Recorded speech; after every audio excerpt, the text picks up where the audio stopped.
the access to nature. Like, you know, I can drive on the coast. You can drive 10 minutes anywhere, and you can be in a river or beach, or you can be in a golf course, or you can be in a beautiful temperate rainforest hiking. You can be anywhere, and you know, I find that really valuable. Yeah, absolutely. Your experiences growing up in Northwest Tasmania, were you born in Penguin, or is that where you first lived and then you moved to Elliot? Is that right? No, I was born in Elliot. So Elliot's a small, you know, a farming community inland from Burnie. It was settled by a handful of families, actually. The Gales were one. So the Gale name has been a well-known name. The Yolla Elliot region, very fertile farming, crops, dairy, and there was a famous little sporting club established called the Yeoman Sports Club, and a very proud sport club for football, cricket for many years. And so my father sold the farm. I think he was the fifth generation, and probably didn't want his sons to have the same future in farming and dairy farm, which is hard work. And so he moved into rural supplies, rural real estate, and we moved to town, which then was Penguin. So the big smoke of Penguin. We went from living, on the farm, and to living in Penguin, which is right on the coast, and we're right on the coast. We're right on the water, which was beautiful. And then a few years later, my parents separated, and I moved to Burnie with my mother. Sort of the family sort of relocated to Burnie, but throughout that period, I was attending Marist College. So I'm a child of the coast, Alistair. That's how I like to say. Yeah, absolutely. Yeah. Jack, your grandfather, who played 3 games for Richmond in 1924, and he was heavily involved in Yeoman. He was. He was a wonderful cricketer. Back then, I mean, they had to clear this impenetrable sort of region back in the 1850s. So they were hard people, and they worked hard, and sport was an outlet, I guess. So he was a horse breaker, a bit of boxing, a lot of cricket. But yeah, look, he's a little guy, I think, on the smaller side. Judging from some old photos we discovered in the Richmond Museum, he had pretty good pipes. He was stocky, so he chopped a lot of wood. But he come over with his mate Graham Chum Saltmarsh, which is another famous coastal name. Yeah, and I only found out a few years ago from Rhett Bartlett, who's a wonderful historian of the club, that he lived in a boarding house in Rowena Parade, where there's a cafe I go to most days for a coffee. So, but 1 year and went back, I think, for the farm. Football wasn't the calling. It is now, and he umpired and was involved in sport, football, cricket for years to come. Do you have memories of football always being central to family life? Look, I think so. I left the farm when I was 7, so probably too young to look. I think my first year of school was in prep at the Yolla area school, but it was Penguin when I moved. Sort of began to immerse myself in more football, mini league, and later on through school.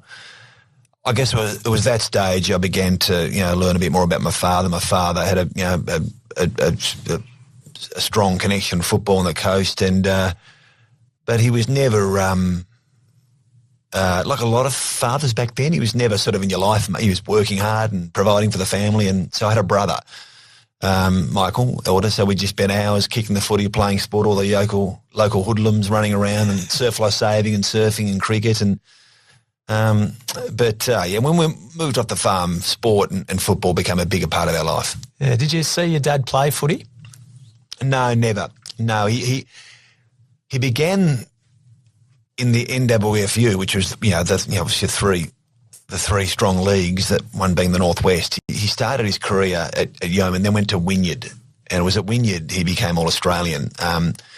So I remember being a young boy, and they had a sort of an old players charity day or something, and I remember seeing him play, run around, but no, never. He was in media, so he sort of do around the ground special comments, and he was involved in sort of sitting on boards and committees in football administration, and also the NWTCA for many years. So never saw him play. Yeah, I vividly remember you'd go up to the junior basketball stadium there in Penguin, and your dad would be there, spending every time I was there, I'd always see your dad there. But typically building out crosswords. That's what he'd do. Yeah. But he was a very, very good footballer, wasn't he? He himself had opportunity to come and play in the VFL. You mentioned his All-Australian selection. That was after his performance at the 58 Carnival when Tassie beat South Australia and Western Australia. Also played in the famous 1960 win, Tasmania over Victoria as well. And no one from the NWFU had ever been named an All-Australian at the Carnival before your dad achieved that. But clearance issues prevented him from taking up a position within the VFL. Yeah, look, I've learned from others. His dad didn't talk about football much and certainly never sort of pressured us into that life. But look, yeah, he must have been some sort of footballer. He was very athletic, very strong and very fast, very powerful. Back in those days, you'd run in straight lines, I guess. He probably played a bit more like my brother, some people have said. So, yeah, to make All-Australian, multiple Tasmanian teams, and they were good teams, Alistair. I mean, yeah, he's got this wonderful old scrapbook, which his mother kept, with a huge, almost biblical proportions, this thing, and I sort of open it up every now and then, so there's incredible old photos of great teams, and you know, they'd regularly knock off WA and South Australia and Victoria once. So he found his way to South Melbourne. He was recruited, but yeah, there was a clearance wrangle involving Ron Clegg. Yeah, I can't remember, from South Melbourne. It was a bit of tit for tat. I think you had to have 3 completed full seasons in the in the Tasmanian League before you were cleared, and he completed 2.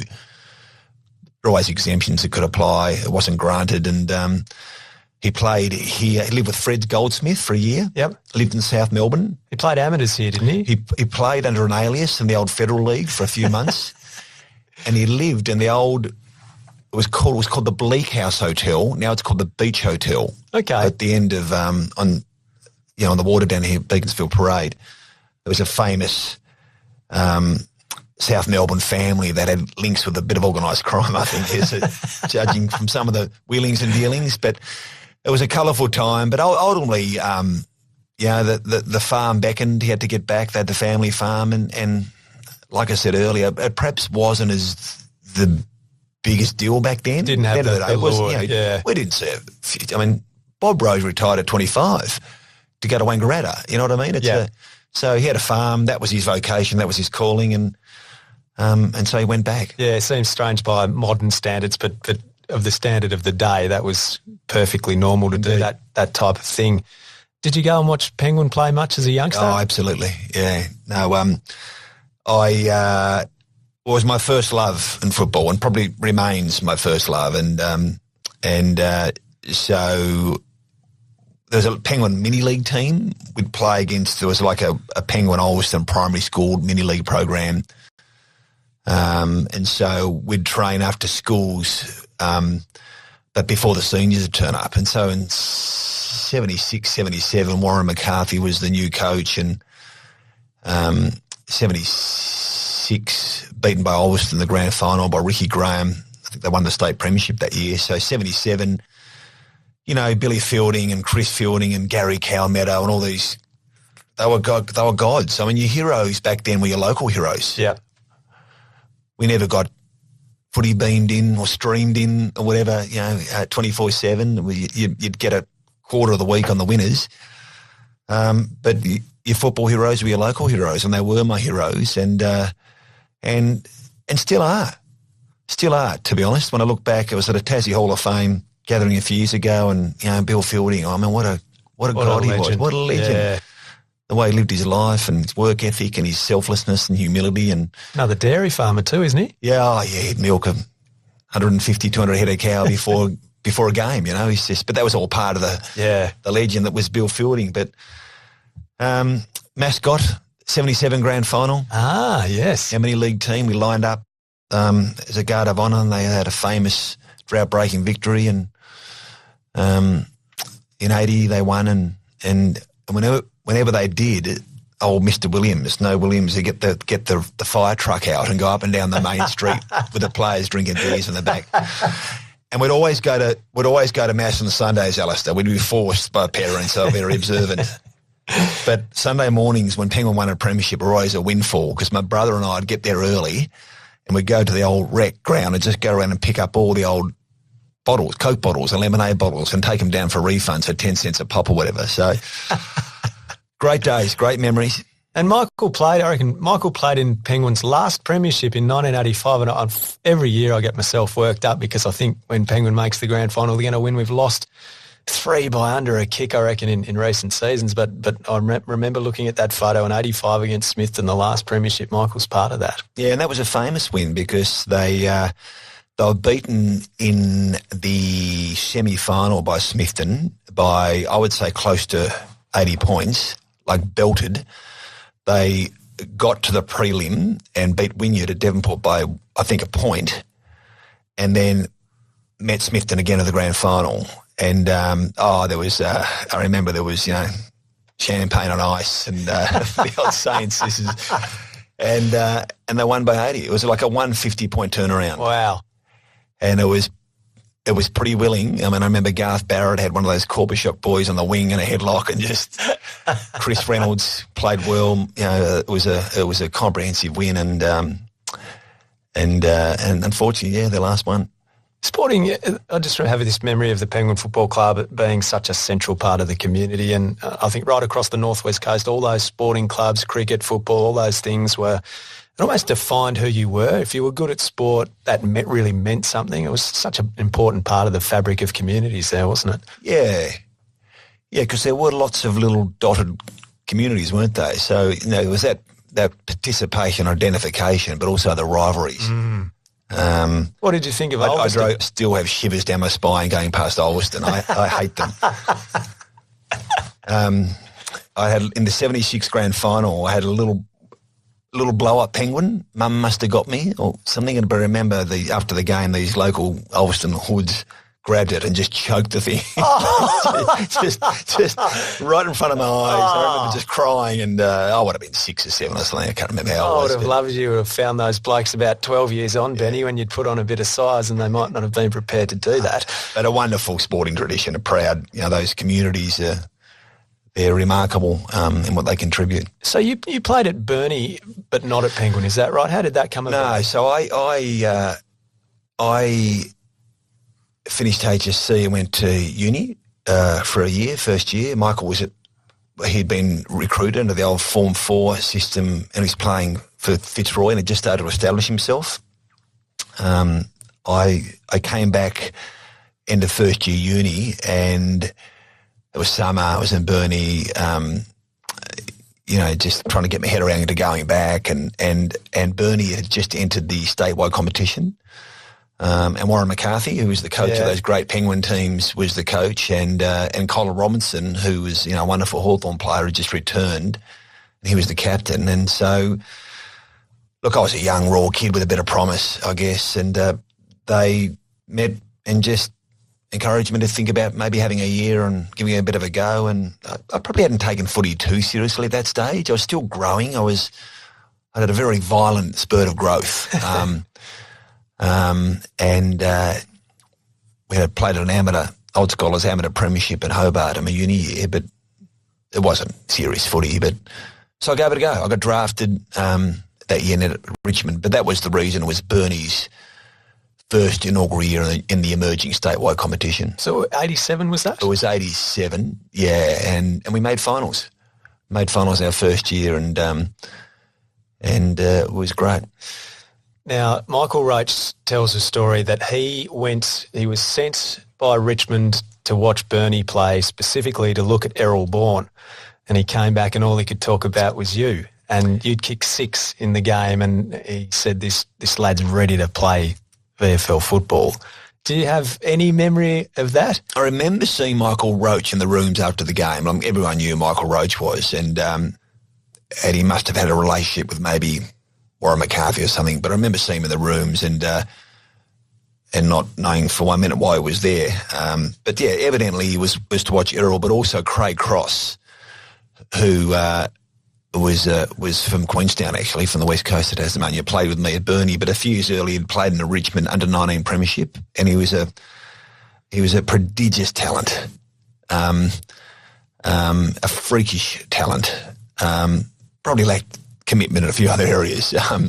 But evidently they were just keeping tabs on him as well, and he'd lit the joint up with some of his ability that year. So later on the year, we played a final. It was our first final. We played Hobart at KG5, and I think Roche and Tony Jewell were there as well. So that was probably the follow-up, and actually we lost that game, but I played a reasonable game. It was very wet.